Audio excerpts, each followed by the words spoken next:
Hey everyone, it's Amelia, and we're going to be real and raw in this video. We're diving into a topic that's deeply personal for me and for many others: the risks and realities of cross-dressing in public. It's about time we shed light on the challenges, the fears, and the triumphs that come with expressing your true self authentically, even when society tries to put you in a box. This isn't just about clothes. It's about identity, self-discovery, and the courage to be seen.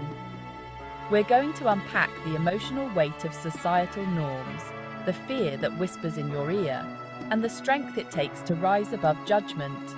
This is for those who hide, those who are afraid, and those who stand tall. Let's walk this path together. Let's talk about the elephant in the room, the one that makes us question every step outside our front door: social stigma. It's that invisible barrier built on preconceived notions, whispering doubts in our ears. We've all felt it, that sting of a sideways glance, the hushed whispers that feel like shouts. It's the fear of being reduced to a caricature, misunderstood and mislabeled. This fear can manifest in every aspect of our lives, from casual encounters to job interviews. Suddenly, the clothes you wear become a barrier to employment, a reason for rejection. It's like society tries to fit you into a mold that doesn't exist, and when you don't fit, you're deemed unworthy. And let's not forget the sting of ridicule, the laughter that feels like a punch to the gut. It chips away at your self-worth, making you question your every move. This constant pressure to conform, to shrink yourself to fit in, can be suffocating. But here's the thing: your identity is not up for debate.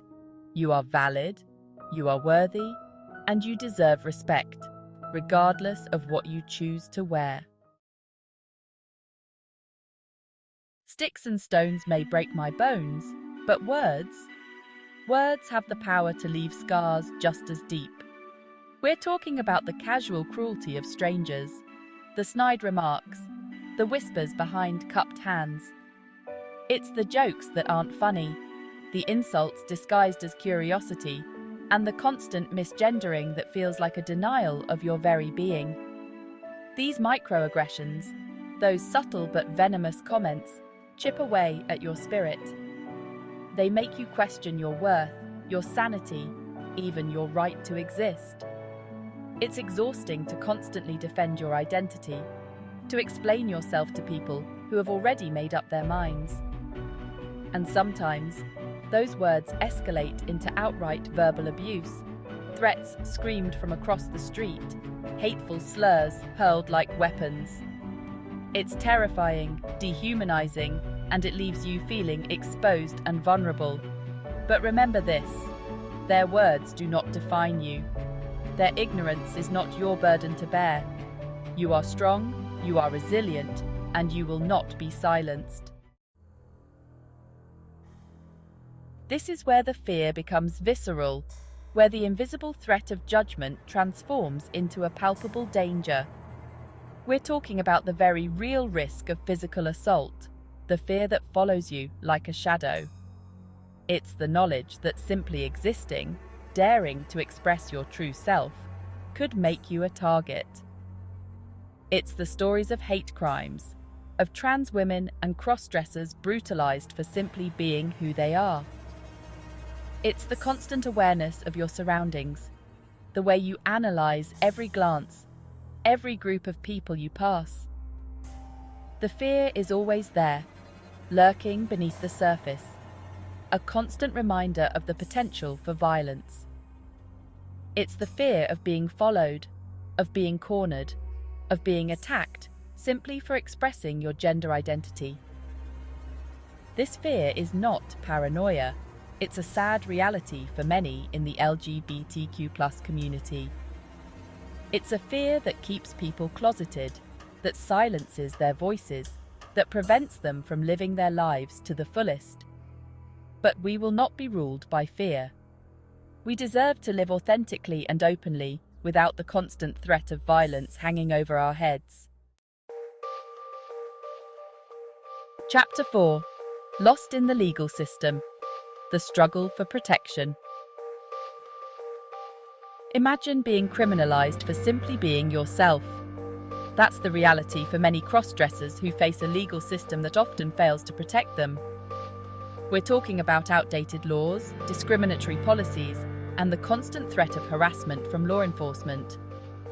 It's the fear of being arrested for indecent exposure or public indecency simply because your attire doesn't conform to societal expectations.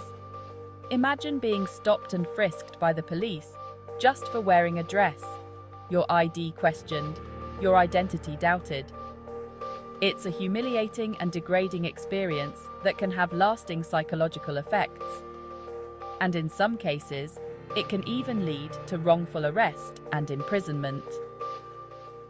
The lack of legal protections for cross-dressers is a stark reminder of the work that still needs to be done. We need laws that protect our right to express our gender identity without fear of discrimination or persecution. We need a legal system that recognizes and respects the diversity of human expression, not one that criminalizes it. Chapter 5. The Invisible Scars. Mental and emotional strain. The emotional toll of living in a world that constantly questions and judges your identity can be overwhelming. We're talking about the anxiety that creeps in, the fear of judgment that casts a shadow over every interaction. It's the constant pressure to conform, to shrink yourself, to hide the parts of you that society deems unacceptable. It's the internalized shame, the feeling that there's something inherently wrong with you just because you don't fit neatly into a predefined box. This constant state of vigilance, of always being on guard, can lead to anxiety, depression, and a whole host of other mental health challenges. And let's not forget the isolation, the feeling of being alone in your struggles. When you're constantly facing rejection and discrimination, it's easy to withdraw, to isolate yourself from the world that seems determined to hurt you. But you are not alone. There are people who understand, who have walked in your shoes, who are here to support you. In the digital age, the threat of harassment doesn't stop at the computer screen. It follows us online, where anonymity emboldens cruelty and hate speech spreads like wildfire. We're talking about cyberbullying, doxing, and the very real danger of being outed against your will. It's the fear of having your personal information, your photos, your identity plastered across the internet without your consent. It's the hateful comments, the death threats, the relentless harassment that can make you feel like you're constantly under attack. And the worst part, it can feel inescapable. You can block one account, but another one pops up. You can report the harassment, but there's no guarantee that anything will be done. This online abuse can have a devastating impact on your mental health, your self-esteem, your sense of safety. It's a constant reminder that even in the virtual world, you're not free from judgment and hate. But remember this: you are not defined by what others say about you online. You have the right to exist in these spaces without fear of harassment. Perhaps the most painful rejection is the one that comes from those closest to us, our families and communities. We're talking about the heartbreak of being disowned, of being told you're not welcome, of being treated like a stranger by the people who are supposed to love you unconditionally. It's the fear of losing your support system, the people you rely on for love, acceptance, and belonging. It's the pain of seeing the confusion, the disappointment, even the disgust in their eyes when they look at you. It's the feeling of betrayal, of being abandoned by the people who promise to be there for you no matter what. This rejection can be incredibly isolating, leaving you feeling alone, lost, and unworthy of love. But remember this: you are worthy of love and acceptance, even if your own family can't give it to you. You are not a failure for being true to yourself, and you don't need to apologize for who you are. Finding safe spaces, places where you can be yourself without fear of judgment or harassment, is essential for the well-being of any individual. But for crossdressers, accessing these spaces can feel like navigating a minefield of discomfort and danger.